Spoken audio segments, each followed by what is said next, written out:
Hi ನಮಸ್ಕಾರ, ಎಲ್ಲ ಹೇಗಿದ್ದೀರಿ ಸ್ನೇಹಿತರೆ? ನಾವು ನಾರ್ಮಲ್ ಆಗಿ ತುಂಬ ಕಡೆ ನಾವು ಹೋಗ್ತಾ ಇರ್ತೀವಿ. ಇವತ್ತು ಸಹ ಒಂದು ತುಂಬ ಕಾಣಿಕವಾದಂಥ ಒಂದು ಕ್ಷೇತ್ರಕ್ಕೆ ಬಂದಿದ್ದೀವಿ. ಇದು ಉಡುಪಿ ಜಿಲ್ಲೆಯಲ್ಲಿರುವಂತಹ ಮುಳ್ಳುಗುಡ್ಡೆ ಅನ್ನೋ ಒಂದು ಗ್ರಾಮದಲ್ಲಿ ಬರುವಂತಹ ಶ್ರೀ ಕೊರಗಜ್ಜ ಅವರ ಒಂದು ಕ್ಷೇತ್ರ. ತುಂಬ ಕಾಣಿಕವಾದ ಕ್ಷೇತ್ರ ಹೌದು. ನೀವು ನನ್ನ ಹಿಂದೆ ನೋಡ್ಬೋದು, ತುಂಬ ಜನ ಸಹ ಇದ್ದಾರೆ. ಇವತ್ತು ಭಾನುವಾರ ಆಗಿರೋದ್ರಿಂದ ತುಂಬ ರಶ್ ಇರುತ್ತೆ, ಹಾಗೆ ವಿಶೇಷವಾದ ದಿನ ಕೂಡ ಹೌದು. ಇವತ್ತು ನಾವು ಈ ಕ್ಷೇತ್ರದ ಮಹಿಮೆ ಏನು, ಹಾಗೆ ಇಲ್ಲಿ ಬರುವಂತಹ ಕೊರಗಜ್ಜೆ ಯಾಕೆ ನೆಲೆಯಾಗಿದ್ದಾರೆ ಅನ್ನೋ ಪ್ರತಿಯೊಂದು ನಾನು ತಿಳಿಸ್ಕೊಡ್ತೀನಿ. ಅದಕ್ಕಿಂತ ಮುಂಚೆ ನೀವು ನಮ್ಮ ಚಾನಲ್ ಸಬ್ಸ್ಕ್ರೈಬ್ ಮಾಡಿ, ಹಾಗೆಯೇ ಪಕ್ಕದಲ್ಲಿ ಬೆಲ್ಲೈಕನ್ನ ಕ್ಲಿಕ್ ಮಾಡಿ. ನಾವು ಫಸ್ಟಿಗೆ ಒಳಗೆ ಹೋಗಿ ಅವ್ರ ಹತ್ರ ಕೇಳುವ, ಇಲ್ಲಿಯ ಕ್ಷೇತ್ರದ ಬಗ್ಗೆ ಎಲ್ಲ ಕೇಳ್ಕೊಂಡು ತಿಳ್ಕೊಂಡು ನಿಮಗೆ ಸಹ ನಾನು ತಿಳಿಸ್ತೀನಿ.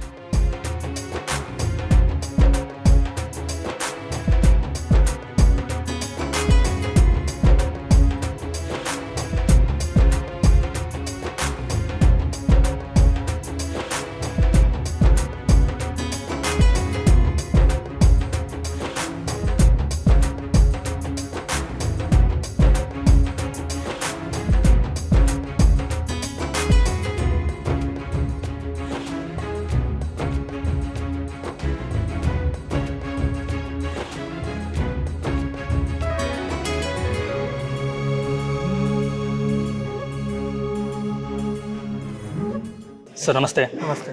ತಾವು ಯಾವ ಊರಿಂದ ಬಂದಿದ್ದೀರಿ? ನಾವು ಶಿವಮೊಗ್ಗದಿಂದ ಬಂದಿದ್ದೀವಿ. ಶಿವಮೊಗ್ಗದಿಂದ. ಪ್ರತಿ ಸಲ ಬರ್ತೀರಾ ಅಥವಾ ಅದು ಹೊಸ್ತಾ? ಇದು ಫಸ್ಟ್ ಟೈಮ್ ಬರ್ತಿದ್ದೀರಿ. ಹೇಗೆ ಗೊತ್ತಾಯಿತು ಈ ಕ್ಷೇತ್ರದ ಬಗ್ಗೆ? ನಮ್ಮ ರಿಲೇಷನ್ ತಿಳಿಸಿದ್ರು. ಹೌದಾ, ಅವ್ರು ಬರ್ತಾ ಇರ್ತಾರೆ. ಓಕೆ. ಬೇರೆ ಏನು ಕೊರಗಜ್ಜನ ಹೇಗೆ ಅನಿಸ್ತು? ಇದು ಮುಂಚೆ ಎಲ್ಲ ನೋಡಿದ್ರೆ ಕೊರಗಜ್ಜಂದು ಅಥವಾ? ಕೇಳಿದ್ದೆ, ನಮ್ಮ ಮಿಸ್ಸಸ್ ತುಂಬ ನಂಬ್ತಾರೆ. ಓಕೆ. ಅದರಿಂದ ಈ ಸರಿ ಬಂದಿದ್ದೀನಿ. ನಿಮ್ಮ ಮಿಸ್ಸಸ್ ನಿಮ್ಮೂರವರ? ಅವ್ರಿಗೂ ಇಲ್ಲಿ ಶೃಂಗೇರಿ ಶೃಂಗೇರಿಯವರು. ಓಕೆ. ಅದರಿಂದ ಅವ್ರ ಜೊತೆ ಬಂದಿದ್ದೀನಿ. ಹೌದಾ? First time. ಚೆನ್ನಾಗಿ ಅನಿಸ್ತಾ ಇದೆ. ಹೇಗೆ ಫೀಲ್ ಉಂಟು ನಿಮಗೆ? ಅದೇ ಚೆನ್ನಾಗಿ ಅನಿಸ್ತಾ ಇದೆ. ಒಂದು ನೇಚರ್ ನಡುವಲ್ಲಿದೆ. ನೇಚರ್ ನಡುವಲ್ಲಿದೆ ಮತ್ತು ಹೊಸ ಅನುಭವ ನೋಡಬೇಕು. ಅಲ್ಲಿ ಒಳ್ಳೇದಾಗಲಿ. Okay, thank you madam. ನಮಸ್ತೆ. ತಮ್ಮ ಹೆಸರು? ಸಂಧ್ಯಾ ಅಂತ. ಸಂಧ್ಯಾ. ತಾವು ಯಾವ ಊರವರು? ನಾವು ಶೃಂಗೇರಿ ಅವರೇ. ಈ ಕ್ಷೇತ್ರ ಬಗ್ಗೆ ನಿಮ್ಗೆ ಹೇಗೆ ಗೊತ್ತಾಯಿತು? ನಮಗೆ ಅಕ್ಕಪಕ್ಕ ಮನೆಯಿಂದ ಗೊತ್ತಾಯ್ತು, ಬರ್ತಾ ಇದ್ದಾರೆ. ಓಕೆ. ಇದು ಫಸ್ಟ್ ಟೈಮ್ ಬರ್ತಿದ್ದೀರಾ?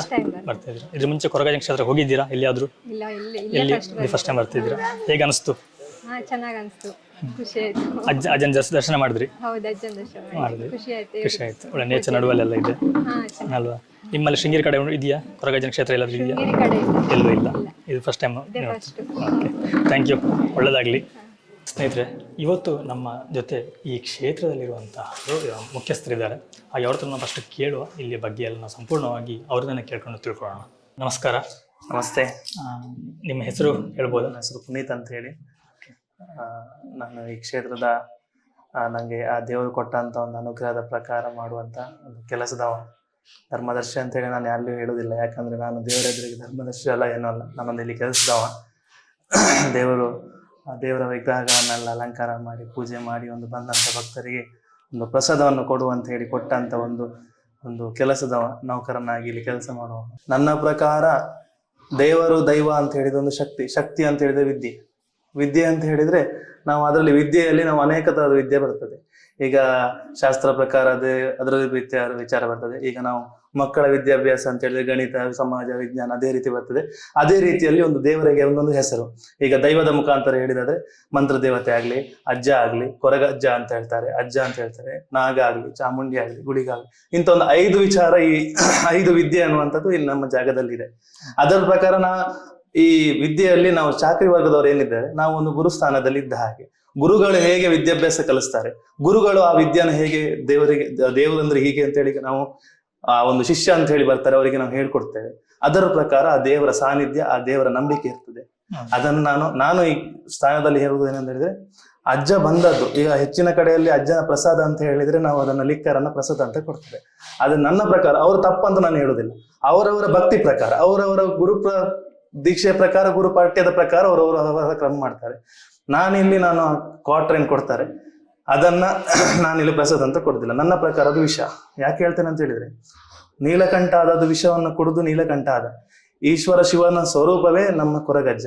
ಆ ಕೊರಗಜ್ಜ ಏನಂತ ಹೇಳಿದ್ರೆ, ಈ ಕಲಿಯುಗದಲ್ಲಿ ನನ್ನ ಲೆಕ್ಕದಲ್ಲಿ ಆ ಒಂದು ಏನು ಅಸರ್ ಅಂತ ಹೇಳ್ತೇವೆ ತುಳುವಲ್ಲಿ, ಏನು ಅಜ್ಜನಿಗೆ ಅಮೃತ ಅಂತ ಹೇಳ್ತಾರೆ, ಅದೆಲ್ಲ ನಮ್ಗೆ ವಿಷ. ಆ ವಿಷದಿಂದಾಗಿ ಎಷ್ಟೋ ಜನರ ಜೀವನ ಹಾಳಾಗಿದೆ, ಎಷ್ಟೋ ಮನೆ ಹಾಳಾಗಿದೆ, ಎಷ್ಟೋ ಜನ ಕೋಟೆಗಿದ್ದವರು ಲೂಟಿಯಾಗಿ ಹೋಗಿದ್ದಾರೆ. ಅದಕ್ಕೋಸ್ಕರ ಆ ದೇವರು ತುಳುನಾಡಿನಲ್ಲಿ ಧರ್ಮ ಪ್ರಕಾರ ದೇವರು ಆ ನೆಲೆಯಾಗಿ ಆ ವಿಷನೆಲ್ಲ ನನಗೆ ಕೊಡಿ, ಅಮೃತನೆಲ್ಲ ನೀವು ಇಟ್ಕೊಳ್ಳಿ ಅಂತ ಹೇಳಿ ಅನುಗ್ರಹದ ಪ್ರಸಾದದ ಮುಖಾಂತರ ದೇವರಿಗೆ ನಾವು ಕ್ವಾರ್ಟರ್ ಇಡುವಂತ ನನ್ನ ನಂಬಿಕೆ. ನಾನು ಎಲ್ಲರೂ ನಂಬಿ ಅಂತ ನಾನು ಹೇಳೋದಿಲ್ಲ. ನನ್ನ ಈ ಕ್ಷೇತ್ರದಲ್ಲಿ, ನನ್ನ ಈ ಜಾಗದಲ್ಲಿ ನಾನು ಬರುವಂತ ನನ್ನ ತುಂಬಾ ಜನ ಈ ಜಾಗದಲ್ಲಿ ಬರುವಂತ ಸಾವಿರಾರು ಭಕ್ತರಿದ್ದಾರೆ. ಸಾವಿರಾರು ಭಕ್ತರಿಗೆ ನಾನು ಇಷ್ಟೇ ಹೇಳುದು, ಅದನ್ನು ಕೊಟ್ಟು ಭೂಮಿಗೆ ನಾನು ಯಾರಿಗೂ ಅದನ್ನು ಪ್ರಸಾದ ಅಂತ ಕೊಡೋದಿಲ್ಲ, ಭೂಮಿಗೆ ಹಾಕ್ತೇವೆ. ಅದನ್ನು ನನ್ನ ನಂಬಿಕೆ, ಅದನ್ನು ನೀವು ಮಾಡಬೇಡಿ ಅಂತ ಹೇಳಿ ದೂಷಣೆ ಸಹ ಮಾಡೋದಿಲ್ಲ. ಆದ್ರೆ ನಾನು ಹೇಳುದು, ಆ 10 ಕ್ವಾರ್ಟರ್ ಕೊಡೋದಕ್ಕಿಂತ 1 ಲೀಟರ್ ತೆಂಗಿನ ಎಣ್ಣೆ ಕೊಡಿ ನನಗೆ. ಅದನ್ನ ನಾವು ಇಲ್ಲಿ ಅನ್ನದಾನ, ಪ್ರತಿನಿತ್ಯ ಅನ್ನದಾನ ಆಗ್ತದೆ. ತಿಂಗಳಲ್ಲಿ ಏನಿಲ್ಲದಿದ್ರು ಅಂತ ಹೇಳಿದ್ರೆ ಒಂದು 8 ರಿಂದ 10 ಸಾವಿರ ಜನ, 8 ಸಾವಿರ ಜನ ತನಕ ಅಂದಾಜು ವೆಚ್ಚದಲ್ಲಿ 8 ಸಾವಿರ ಜನ ತನಕ ನಾವು ಅನ್ನದಾನ ಮಾಡ್ತೇವೆ.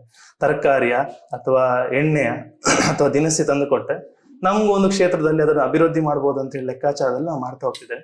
ಅದೇ ಪ್ರಕಾರವಾಗಿ ನಮ್ಮಲ್ಲಿ ಇಲ್ಲಿ ಎಳ್ಳೆಣ್ಣೆ ಕೊಡ್ತಾರೆ. ಎಳ್ಳೆಣ್ಣೆ ಸಹ ಅಷ್ಟೇ. ನಾವು ಇಲ್ಲಿ ನನ್ನ ಹತ್ರ ಹೆಚ್ಚಾಗಿ ಉಳಿದೆ ಅಂತ ಹೇಳಿದ್ರೆ ಕೆಲವು ಅಭಿವೃದ್ಧಿ ಆಗ್ತಿರುವಂತ ದೇವಸ್ಥಾನಗಳಿದೆ. ಅದನ್ನು ತಕೊಂಡೋಗಿ ಸೇವೆ ಮುಖಾಂತರ ನಾವು ಕೊಡ್ತಿದ್ದೇವಲ್ಲ, ದೇವರದನ್ನ ಒಂದು ಸಾನ್ನಿಧ್ಯದಲ್ಲಿ ಹೆಚ್ಚಾದದನ್ನು ಇನ್ನೊಂದು ಸಾನ್ನಿಧ್ಯಕ್ಕೆ ಮುಟ್ಟಿಸ್ತಿದ್ದೇವೆ. ನಾವು ಕೊಡ್ತೇವೆ ಅಂತ ಹೇಳಿ ನಾವು ಎಲ್ಲಿ ಸಹ ಹೇಳೋದಿಲ್ಲ. ಇಲ್ಲಿ ಸಾನ್ನಿಧ್ಯದಲ್ಲಿ ದೇವರಿಗೆ ಇಲ್ಲಿ ಹೆಚ್ಚಾಗಿ ಬರ್ತಾ ಉಂಟು, ಇನ್ನೊಂದು ಸಾನ್ನಿಧ್ಯ ಕೊಡ್ಲಿಕ್ಕೆ ಅಂತೇಳಿ ಮನಸ್ಸಲ್ಲಿ ಪ್ರೇರೇಪಣೆ ಕೊಡ್ತಿದ್ದಾರೆ, ಅದಕ್ಕೆ ಕೊಡ್ತಾ ಬರ್ತಾ ಇದ್ದೇವೆ. ಅದೇ ಪ್ರಕಾರ ಕೊರಗಜ್ಜನನ್ನು ಹಾಗೆ ನಾನು ಇಲ್ಲಿ ಇವತ್ತು ನಾನು ಕೊರಗಜ್ಜನಲ್ಲಿ ನಿಂತು ಮಾತಾಡೋ ಬದಲು ಇಲ್ಲಿ ಮಾತಾಡ್ತಿದ್ದೇನೆ. ಯಾಕಂದ್ರೆ ಅಲ್ಲಿ ಮಾತಾಡುವಷ್ಟು ನಮ್ಗೆ ಅಲ್ಲಿ ವ್ಯವಸ್ಥೆಗಳಿಲ್ಲ. ಜನ ತುಂಬಾ ಇದ್ದಾರೆ, ಜನಗಳು ತುಂಬಾ ಬರ್ತಾ ಇರ್ತಾರೆ, ಅವರ ಕಷ್ಟಗಳನ್ನು ಹೇಳ್ತಾ ಇರ್ತಾರೆ. ಅದಕ್ಕೋಸ್ಕರ ನಾನು ತಾಯಿಯ ಮುಂದೆ ಮಾತಾಡ್ತಿದ್ದೇನೆ. ನಮ್ದಿಲ್ಲಿ ಈಗ ಇದು ಮಂತ್ರ ದೇವತೆ ತಾಯಿ ಅಂತ ಹೇಳಿ, ಈ ತಾಯಿಯನ್ನ ನಾವು ಮಂತ್ರ ದೇವತೆ ಅಂತ ಹೆಸರಿಟ್ಟು ಈಗಲೇ ನಾವು ಹೇಳ್ತಿದ್ದೇವೆ ಬಿಟ್ಟು ನಾವು ಮಂತ್ರ ದೇವತೆ ಅಂತ ಹೇಳಿದ್ದೇವೆ, ಅಮ್ಮ ಅಂತೇಳಿ ಹೇಳ್ತೇವೆ. ಎಲ್ಲರೂ ತಾಯಿ ಬಂದಂತ ನಮ್ಮ ಇಲ್ಲಿ ಒಂದು ಯಾವಾಗಲೂ ಬರ್ತಿರೋ ಭಕ್ತರು ಅಷ್ಟೇ ಅಮ್ಮ ಅಂತೇಳಿ ಹೇಳ್ತಾರೆ. ಅಜ್ಜನನ್ನ ಅಜ್ಜ ಅಂತ ಹೇಳ್ತೇವೆ. ನಾವು ದೇವರಾಗಿ ನಾವು ಯಾವತ್ತೂ ನೋಡಿದವರಲ್ಲ. ಮನೆಯಲ್ಲಿ ಯಾರೊಬ್ರು ಇದ್ದಾರೆ, ಹಿರಿಯರಿದ್ದಾರೆ. ನಾನು ಎಲ್ಲರಿಗೂ ಇಷ್ಟ ಹೇಳುದು, ನಮ್ಗೆ ಅದು ಕೆಲಸ ಆಗ್ಬೇಕು, ನಮ್ಗೆ ಇದು ಕೆಲಸ ಆಗ್ಬೇಕು ಅಂತ ದೇವರನ್ನ ನೀವು ಭಕ್ತಿ ಮಾಡ್ಲಿಕ್ಕೆ ಹೋಗ್ಬೇಡಿ. ನಿಮ್ಮ ಹಿರಿಯರನ್ನ ನೀವು ಆರಾಧನೆ ಮಾಡ್ತಿದ್ದೀರಾ, ಹಿರಿಯರ ಸೇವೆಯನ್ನ ಮಾಡ್ತಿದ್ದೀರಾ ಅಂತ ಮಾಡ್ಕೊಂಡು ಬನ್ನಿ. ಸದಾಕಾಲ ದೇವರು ಕೊಡುವಂತ ನಿರ್ಧಾರ, ದೇವರು ಕೊಟ್ಟಂತ ನಿಷ್ಠೆ, ಅದು ಸದಾಕಾಲ ನಮ್ಮನ್ನ ಕಾಯ್ತಾ ಬರ್ತದೆ. ಅವರವರ ಆಚಾರ, ಅವರವರ ಅನುಕರಣ ಪ್ರಕಾರ ಆ ಕ್ಷೇತ್ರದಲ್ಲಿ ಶಕ್ತಿ ಇರ್ತದೆ, ಭಕ್ತಿ ಇರ್ತದೆ. ನಾನು ಎಲ್ಲರಿಗೂ ಇಷ್ಟೇ ಹೇಳೋದು, ನಮ್ಮಲ್ಲಿ ಇದ್ದ ಹಣವನ್ನ ಇನ್ನೊಬ್ಬರಿಗೆ ಕೊಟ್ಟು ಎಲ್ಲರೂ ಅಭಿವೃದ್ಧಿ ಆಗುವ. ಈ ದೇಶದಲ್ಲಿ ಖಾಲಿ ಮೋದಿ ಬಂದು ಮಾಡುವುದಲ್ಲ ಅಥವಾ ನಮ್ಮ ಕರ್ನಾಟಕ ಸರ್ಕಾರ ಮಾಡುವುದಲ್ಲ, ಪ್ರತಿಯೊಂದು ವ್ಯಕ್ತಿಗಳು, ನಮ್ಮ ಯೂತ್ಸಿಗೆ ನಾನು ಎಸ್ಪೆಷಲಿ ಹೇಳುದು, ಯಾಕಂತ ಹೇಳಿದ್ರೆ ಪ್ರತಿಯೊಂದು ಧರ್ಮಕ್ಕೆ ಅವರವರದಾದ ಅನುಕರಣೆ ಇರ್ತದೆ. ಹಿಂದೂ ಧರ್ಮಕ್ಕೆ ದೇವರಾದ್ರೆ, ಕ್ರೈಸ್ತ ಧರ್ಮಕ್ಕೆ ಯೇಸು, ಮುಸ್ಲಿಂ ಧರ್ಮಕ್ಕೆ ಅಲ್ಲ. ನಾನು ನನ್ನ ಇದರಲ್ಲಿ ಅವನು ಮುಸ್ಲಿಂ, ಕ್ರಿಶ್ಚಿಯನ್, ಹಿಂದೂ, ಶೆಟ್ಟಿ ಮತ್ತೆ ಇನ್ನೊಂದು ನನ್ನದಲ್ಲಿ ಯಾರಿಲ್ಲ. ನನ್ನಲ್ಲಿ ವ್ಯಕ್ತಿ ಮಾತ್ರ. ವ್ಯಕ್ತಿಯ ಚರಿತ್ರೆಯನ್ನು ನಾನು ಕೇಳುವುದಿಲ್ಲ. ಈ ಜಾಗದಲ್ಲಿ ನಾವು ಮಂಗಳವಾರ, ಶುಕ್ರವಾರ, ಆದಿತ್ಯವಾರ 3 ದಿನ ಈಗ ಪ್ರಶ್ನಾ ಚಿಂತನೆ ಮಾಡ್ತೇವೆ. ನನ್ನ ಫ್ಯಾಮಿಲಿ ಆಗಲಿ, ನನ್ನ ಫ್ರೆಂಡ್ಸ್ ಆಗಲಿ, ಅಥವಾ ನನ್ನ ಸಂಬಂಧಪಟ್ಟವರಾಗಲಿ, ಯಾರೇ ಆಗಲಿ, ಎಷ್ಟೇ ದೊಡ್ಡ ವ್ಯಕ್ತಿಗಳಾಗಲಿ, ಟೋಕನ್ ಅಲ್ಲಿ ಕಾಂಪ್ರಮೈಸ್ ಮಾಡಲಿಲ್ಲ. 6 ಗಂಟೆ ಒಳಗೆ ಯಾರು ಬರ್ತಾರೆ 6 ಗಂಟೆ ಒಳಗೆ ಹೊರ ಟೋಕನ್. ಅದಾದ್ಮೇಲೆ ಬಂದವರಿಗೆ ನಾವೇನ್ ಮಾಡುದಿಲ್ಲ, ಪ್ರಸಾದ ಕೊಟ್ಟು ಹೋಗ್ತಾ ಇದ್ದೇವೆ. ಅದಾದ್ಮೇಲೆ ಆ ಟೋಕನ್ಗೆ ಯಾವುದೇ ರೀತಿಯಂತ ಹಣ ವ್ಯವಸ್ಥೆ ಇಲ್ಲ. ಯಾಕಂದ್ರೆ ಮೊದಲು ನಾವು ಬಂದವರಿಗೆಲ್ಲ ಹಣ ಏನು ತಗೊಳ್ಳೋದಿಲ್ಲ, ಇಲ್ಲಿ ಟೋಕನ್ ಕೊಡ್ತಿದ್ರು. ಅದನ್ನ ಕೆಲವರು ದುರುಪಯೋಗ ಪಡಿಸ್ಕೊಂಡ್ರು. ನಾವಿಲ್ಲಿ ಹಣ ಇಲ್ಲದೆ ಟೋಕನ್ ಕೊಟ್ಟದನ್ನು ಬೇರೆ ಕಡೆ ತಗೊಂಡೋಗಿ ಹಣಕ್ಕಂತೇಳಿ ಮಾರಾಟ ಮಾಡುವಂತ ವ್ಯಕ್ತಿಗಳು. ಆದ್ರೆ ನಮ್ಗೆ ದೇವರ ಅನುಗ್ರಹದಲ್ಲಿ ಅದು ವಿಷಯ ಗೊತ್ತಾಯ್ತು. ಗಿಡ ಇರುವಾಗಲೇ ಗೊತ್ತಾಗ್ಲಿಕ್ಕೆ ಹೋಗಿ ಅದನ್ನ ತೆಗೆದುಕೊಟ್ಟು ಈಗ ಇಲ್ಲೇ ಯಾರು ಬೇಕು ಸಂಬಂಧಪಟ್ಟವರೇ ಬಂದು ಇಲ್ಲಿ ಕೂತ್ಕೊಂಡ್ರೆ ಟೋಕನ್ ವ್ಯವಸ್ಥೆ ಮಾಡಿ ಕೊಡ್ತಾ ಇದ್ದೇವೆ. ಅದೇ ಪ್ರಕಾರ ಅನುದಿನ ಮಧ್ಯಾಹ್ನ 11 ಗಂಟೆ ಶುರುವಾದ ಅನ್ನದಾನ ರಾತ್ರಿ 10 ಗಂಟೆ ತನಕ ದಿನಂಪ್ರತಿ ಆಗ್ತದೆ. ಯಾರಿಗೂ ಬಂದು ಅನ್ನದಾನ ಇಲ್ಲದೆ ವಾಪಸ್ ಹೋಗ್ಲಿಕ್ಕೆ ಇಲ್ಲಿಲ್ಲ. ಇಲ್ಲಿ ನಾನು ಹೇಳೋದೆಲ್ಲರಿಗೂ ಒಂದೇ ಮಾತು, ನೀವು ಗಂಧ ಪ್ರಸಾದ ತಗೊಳ್ಳಿಲ್ಲ ಅಂದ್ರೆ ಅಡ್ಡಿಲ್ಲ, ಹೊಟ್ಟೆ ತುಂಬ ಊಟ ಮಾಡಿ ಖುಷಿಯಲ್ಲಿ ಹೋಗಿ ಅಂತ ಹೇಳಿ. ಇದೊಂದು ನಮ್ಮ ಇಲ್ಲಿ ಎಲ್ಲರೂ, ನಮ್ಮ ಚಾಕ್ರಿ ವರ್ಗದವರಾಗ್ಲಿ ಅಥವಾ ನಾನಾಗ್ಲಿ ಎಲ್ಲರೂ ಹೇಳುದಿಷ್ಟೇ. ಅನ್ನದಾನ ನನ್ನ ಪ್ರಕಾರ ಹೊಟ್ಟೆ ತುಂಬ ಊಟದಕ್ಕಿಂತ ದೊಡ್ಡ ವಿಚಾರ ಯಾವುದಿಲ್ಲ. ಹಾಕೋ ಬಟ್ಟೆಗೂ ತಿನ್ನೋ ಅನ್ನಕ್ಕೂ ಇದು 2 ದೇವರು ಕೊಟ್ಟ ಅಂತ ಹೇಳಿ ಅದಕ್ಕಿಂತ ದೊಡ್ಡ ಸುಖ ವಿಚಾರ ಯಾವುದಿಲ್ಲ. ಎಷ್ಟೋ ಜನ ನಮ್ಮಲ್ಲಿ ಬಂದು ಇಲ್ಲಿ ನೋಡಿದಾಗ ಗೊತ್ತಾಗ್ತದೆ, ಯಾವುದೋ ಒಂದು ಕಾಯಿಲೆಯಲ್ಲಿ ಅನ್ನ ತಿನ್ನದಾದೆ, ನೀರು ತಿನ್ಲಿಕ್ಕಾಗದೆ, ನಡಿಲಿಕ್ಕಾಗದೆ ಎಷ್ಟೋ ಜನ ಬರ್ತಾರೆ. ಅಣ್ಣ ತಮ್ಮ ಅಂತ ಹೇಳಿ ಒಟ್ಟಿ ಬಂದು ಸೇವೆ ಮಾಡಿ ದೇವರದ್ದು ಪ್ರಸಾದ ತಕೊಂಡು ಹೋಗ್ತಾರೆ. ಅದೇ ನಾನು ವಿಚಾರ ಹೇಳೋದು, ಈಗ ಜಾಗ, ಆಸ್ತಿ, ಮಂತಸ್ತು ಅಂತ ಹೇಳಿ ಹೊಡ್ಕೊಂಡು ಇರುವಂತ 4 ದಿನದಲ್ಲಿ ಹಾಳು ಮಾಡ್ಕೊಳ್ಬೇಡಿ ಜೀವನ. ಎಲ್ಲರೂ ಒಂದೇ ರೀತಿಯಲ್ಲಿ ಒಬ್ಬಂಟಿಯಾಗಿ ಇಲ್ಲದೆ ಒಗ್ಗಟ್ಟಿನಲ್ಲಿ ಇದ್ದು ಸಂಸಾರ ಒಳ್ಳೆ ರೀತಿಯಲ್ಲಿ ಇರಲಿ ಅಂತ ನಾನು ಈ ಕ್ಷೇತ್ರದಲ್ಲಿ ಎಲ್ಲರಿಗೂ ಕೇಳ್ಕೊಳ್ತಿದ್ದೇನೆ. ಎಲ್ಲರಿಗೂ ಆ ದೇವರ ಆಯುರಾರೋಗ್ಯ, ನೆಮ್ಮದಿ. ನಾನು ಐಶ್ವರ್ಯ ಹೇಳುದಿಲ್ಲ, ಯಾಕಂತ ಹೇಳಿದ್ರೆ ಐಶ್ವರ್ಯ ಶಾಶ್ವತ ಅಲ್ಲ, ಆರೋಗ್ಯ ಶಾಶ್ವತ. ಆರೋಗ್ಯ ಶಾಶ್ವತ. ಅದಕ್ಕೋಸ್ಕರ ಐಶ್ವರ್ಯ ನಿಮ್ಗೆ ದಕ್ಕಷ್ಟು ದೇವರು ಐಶ್ವರ್ಯ ಎಷ್ಟು ಬೇಕಂತ ಹೇಳಿ ಕೊಟ್ಟಿರ್ತಾರೆ. ಅದರ ಪ್ರಕಾರ ನಿಮ್ಗೆ ಐಶ್ವರ್ಯ ಸಿಗ್ತದೆ. ಯಾರಿಗೂ ನಾನು ಇದು ಸಿಗ್ಬಾರ್ದು ಅಂತ ಹೇಳ್ತಾ ಇಲ್ಲ, ಸಿಗ್ಲಿ. ಅದೇ ಪ್ರಕಾರ ಆರೋಗ್ಯ, ನೆಮ್ಮದಿ ಅಂತ ಹೇಳಿದ್ರೆ ಅದ್ರಲ್ಲಿ ಐಶ್ವರ್ಯ, ಆರೋಗ್ಯ, ಜೀವನ ಎಲ್ಲದೂ ಬರ್ತದೆ. ಒಳ್ಳೆ ಸಂಸಾರ, ಒಳ್ಳೆ ನೆಮ್ಮದಿ ಜೀವನ, ಹೊಟ್ಟೆ ತುಂಬ ಊಟ, ಜೀವ ತುಂಬ ನಿದ್ದೆ, ಒಳ್ಳೆ ಆರೋಗ್ಯ, ಇಷ್ಟು ಆ ದೇವರು ಎಲ್ಲರಿಗೂ ಕೊಟ್ಟು, ಅದೇ ಪ್ರಕಾರ ಸಂಪತ್ತು, ಬೇಕಾದಷ್ಟು ಸಂಪತ್ತು ಎಲ್ಲರಿಗೂ ಕೊಟ್ಟು ಕರುಣಿಸಿ. ಈ ಜಾಗದ ಬಗ್ಗೆ ನಾನು ಹೇಳೋದಿಷ್ಟೇ, ಯಾರಿಗೂ ಇಲ್ಲಿ ತಾರತಮ್ಯ ಇಲ್ಲ, ಎಲ್ಲರೂ ಬನ್ನಿ, ಮುಕ್ತವಾಗಿ ಬಂದು ಯಾರು ಬೇಕಾದ್ರೂ ಪ್ರಸಾದ ತಗೋಬಹುದು. ನಾನು ಹೀನ ಜಾತಿ, ನಾನು ಇನ್ನೊಂದು ಜಾತಿ, ನಾನು ಅಲ್ಲಿ ಹೋಗ್ಬೋದಾ ಅನ್ನುವಂತ ಸಂಶಯದಲ್ಲಿ ಬರಬೇಡಿ. ಯಾರು ಬೇಕಾದ್ರೂ ಬನ್ನಿ. ಆದ್ರೆ ಹೊತ್ತು ಮಾತ್ರ ರಾತ್ರಿ 9 ಗಂಟೆಯಿಂದ ಬೆಳಿಗ್ಗೆ 4 ಗಂಟೆ ತನಕ ಇಲ್ಲಿ ನಾವು ಯಾರಿಗೂ ಸಂಸಾರದವ್ರು ಬಿಟ್ರೆ ಸಂಸಾರದವ್ರ ಹಾಗೆ 12 ಮತ್ತೆ 2 ಗಂಟೆ ಮಧ್ಯದಲ್ಲಿ ಯಾರಿಗೂ ನಾವು ಇಲ್ಲಿ ಬರ್ಲಿಕ್ಕೆ ನಾವು ಇದ್ ಮಾಡ್ತಾ ಇಲ್ಲ. ಯಾಕಂದ್ರೆ ರಾತ್ರಿ 12ರಿಂದ 2 ಹೊತ್ತಿಗೆ ನಾವು ಯಾರನ್ನೂ ಇಲ್ಲಿ ಇದ್ ಮಾಡುದಿಲ್ಲ. ಯಾಕಂತ ಹೇಳಿದ್ರೆ ಇಲ್ಲಿ ಮೊದ್ಲಿಂದ ಬಂದಂತ ಚಾಮುಂಡಿ ಗುಳಿಗ ದೈವನೂ ಇದೆ.